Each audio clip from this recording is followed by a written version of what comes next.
Brian Westbrook is joining us on the Comcast Business Hotline. What is going on, B. West?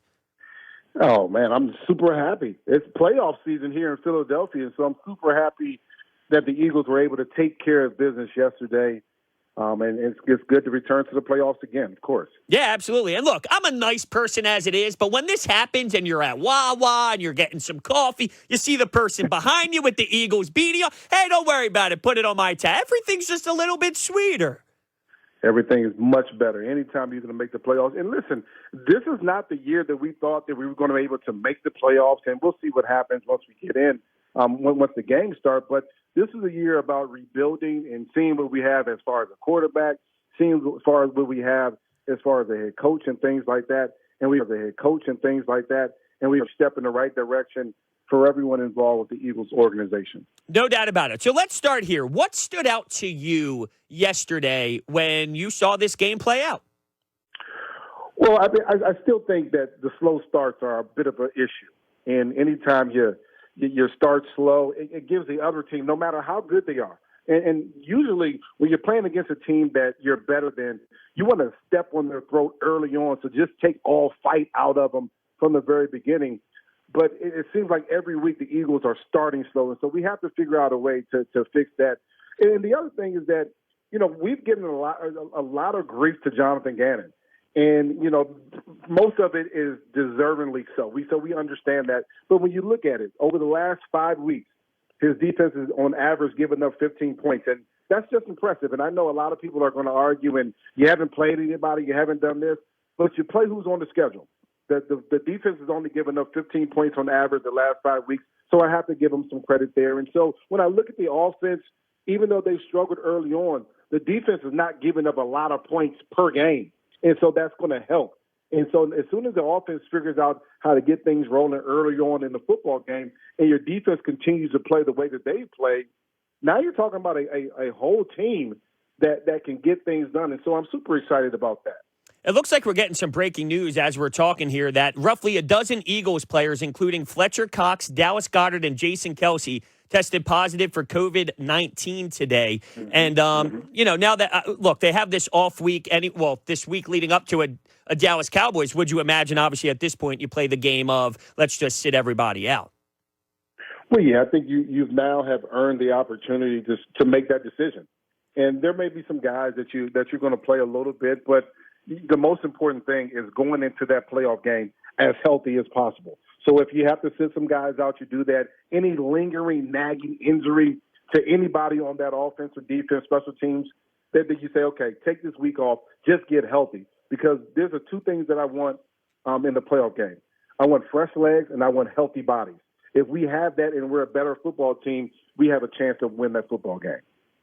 I couldn't agree more with you. I'm curious your thoughts. So Nick Sirianni early on, when it was that one drive, they're down 7-0, and it's 4th and 2. He elects to go for it, out of shotgun, run Jordan Howard. It got stuffed. I personally don't mind going for it. I don't necessarily love the play call, but I'm curious, would you have kicked it there? Do you understand going for it? Where's your mind take you when you look at that scenario play out?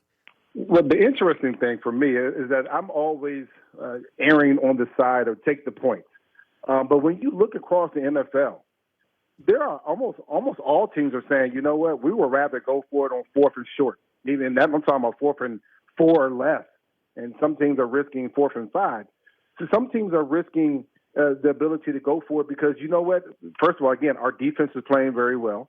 The other team is going to have to drive the whole length of the field to be able to get the touchdown that they're in, to get the touchdown that they're in. Certainly limited opportunities of yourself inside the 5-yard line, inside the 10, inside the red zone that you're going to have in a game. And when you have that opportunity, you want to make the most of it. And so most teams are going to go for it on 4th down. But for me, I would rather take the point just to say, okay, we drove the field. We got something out of that drive.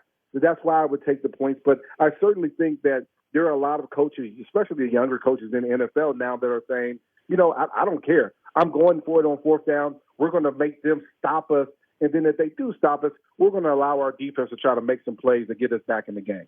And I would have been okay if they did elect kicking the points. It's just one of those where I understand both philosophies, and I'm totally with it, regardless on which way they go. But let's get to the quarterback, because I don't know if you look at the box score, if it truly tells how impactful he was out there and how much in control he was of the game in the pocket. And then when he had to make plays on his own, whether it's rolling to the right or a 3rd and 8 when he uses his legs for a 22-yard gain.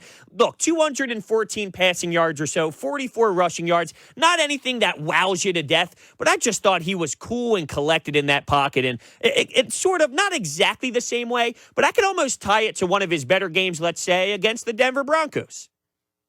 Well, I think what we continue to see from Jalen Hurts is a calm, authoritative person that's just going to go out there and make the right decisions. And we're not seeing gaudy numbers, of course, in the past game. We're actually not even seeing gaudy numbers, some of the numbers that we saw in the run game early on in the season. But we're seeing a quarterback that's consistent, that's not going to make a bunch of mistakes, that's going to put the team in a position to win. And really, that's what you want, especially against a team like Washington, where they don't have a bunch of firepower on the offense where you're worried that they're going to score 37 points in the game. We need to be able to control the football, not turn it over, make good decisions, allow your defense to help you out a little bit. And if your quarterback can make plays with his arm and his leg, allow him to do that. And I think Jalen Hurts took the plays that were there. He didn't force anything. He really wanted to throw the ball from the pocket. We've seen that in a lot of different situations here as of late. And then when he had the ability to run the ball, when it was, there was no options there as far as the pass game, he ran the ball deliberately, got down the field, and then got down, didn't get hit. So to me, he's making good decisions. And when you don't turn the football over and you're punting and you're scoring touchdowns or kicking the field goal, something like that, you can always have a chance to be in the ball game because your quarterback's making good decisions. And so recently, Jalen Hurts has been making very good decisions as far as his offense goes, and you have to give him some credit. You also have to give Nick Sirianni a little bit of credit about that as well. We're talking to the great Brian Westbrook. From a former player's perspective, when you hear a message delivered the way that Jason Kelce spoke to the team, what is that like?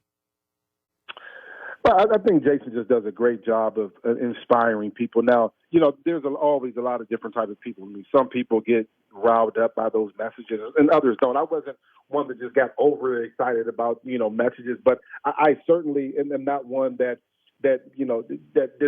really discredits that. I think there are a lot of people that love those types of messages, and Jason is a perfect guy to deliver that. That's something that teams need to hear from time to time. And when you have a veteran Pro Bowler, a guy that's going to be a Pro Bowler, a guy that's going to be a chance to make the NFL Hall of Fame, delivering that message to a team that needs it at that time, that's certainly meaningful. And I'm glad we have someone like Jason Kelce in our city, a stand-up guy that comes to work every single day. He has every right to take games off because of injuries and things like that, but he goes out there, takes up his arm, takes up the knees, takes up anything that's hurt, and just goes out there and plays football. And so when you have that type of leader on your team, it's pretty impressive. And anytime he's speaking, you always want to listen. No doubt. I think it plays a huge role in the 2-5 start that they battled back from. And even in years past, when you're 4-6, 5-7, under Doug Peterson, that type of leadership goes a long way. And I know I'm bouncing around a little bit about this game, but someone who really stood out to me was Josh Sweat. And I always thought, through the years that he would be better than a role player, but I don't know if he'd be someone that would truly impact games like consistently week in and week out. But he was a wrecker yesterday. Like, he really took over that game at times where he's getting in lanes and he's batting balls down. He's getting to the quarterback. What do you see in Josh Sweat? And do you think he could do this consistently as he continues to grow? So far this season, I've kind of viewed Josh Sweat as more of a situational rusher that kind of has been forced to start just a bit.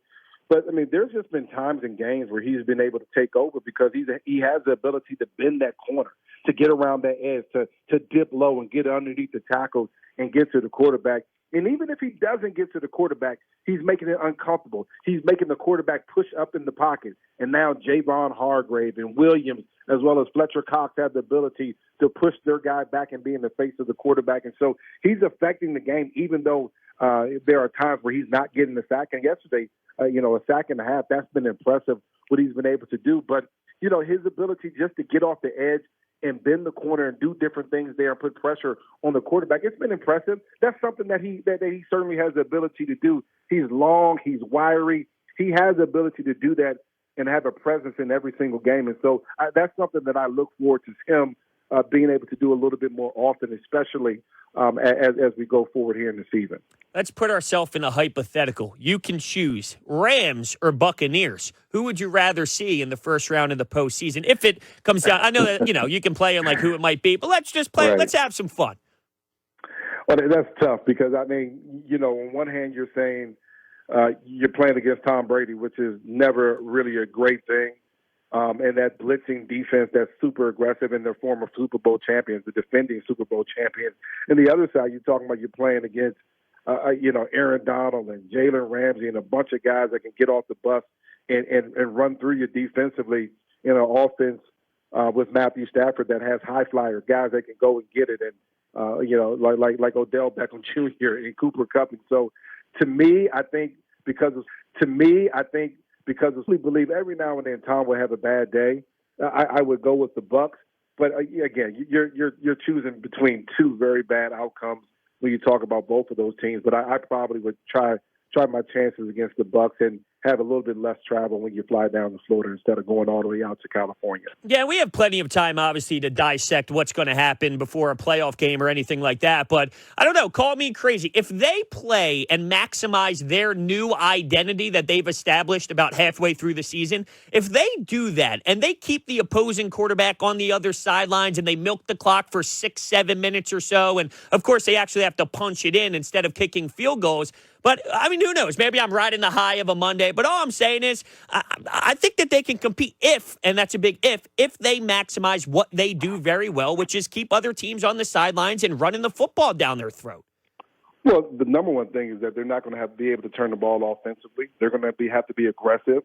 And what we've seen over the last few weeks is that Jalen, especially this week in particular. Now, the last week they hit some longer throws, but Jalen has been very conservative with the ball. He has to do, he's probably going to have to put the ball up in the air a little bit more if you play either one of those teams, because they have the ability to slow down some of those shorter passes and force you to score the football a little bit more. And so he's going to have to take some more chances. And so Jalen Hurts is going to have to play a perfect game no matter either one of those teams that you play. But that's something that he's been building up to all season. And I'm excited to see how this team responds in the playoffs, no matter who they play. Yeah, no doubt. And even if they do, let's say they play Todd Bowles, right? I think there's so much value in Jalen Hurts on the road in the playoffs with Nick Sirianni as well, facing what it's like to see a Todd Bowles defense in your face as such a young player. That's why I don't understand the reaction, which is, who cares? They're going to get obliterated anyway. I care, because even if you lose, I use the example of Joel Embiid. You don't think that heartbreak against the Raptors played such a big, significant impact on his demeanor and approach in the offseason? I need that from my athletes. Look, if you can win, I want to see that, but there's value in losing and facing some really good opponents in terms of growth. Well, there's value in making it to the playoffs. It's a different level of football, and that's something to build on. And so there's some value there, and that's what this game is all about, especially for this Eagles team this season. Make it to the playoffs, see what happens, let the ball fall where it may. Allow your defense to dictate to the other team, and offensively, continue to lean on guys. Continue to put pressure on the defense and see what you can do offensively. And listen, remember, when they blitz, they're playing man-to-man behind it. That means Jalen Hurts may have some lanes to be able to run the football. And a quarterback that has the ability and legs to be able to run the football, especially a guy like Jalen Hurts, can change the course of a football game very, very quickly. And so that's something that I think about when he plays either the Bucs who blitz an awful lot, or even the Rams who don't have a problem coming after the quarterback as well. Awesome stuff, Brian. I can't thank you enough for joining us on this Monday. I really appreciate your time. All right. Thanks, man. Take care. Absolutely. That was Brian Westbrook, who joined us on the Comcast Business Hotline. Comcast, every day in business is a big day. Let Comcast Business keep you ready for what's next. Awesome, awesome stuff from B. West there. And yeah.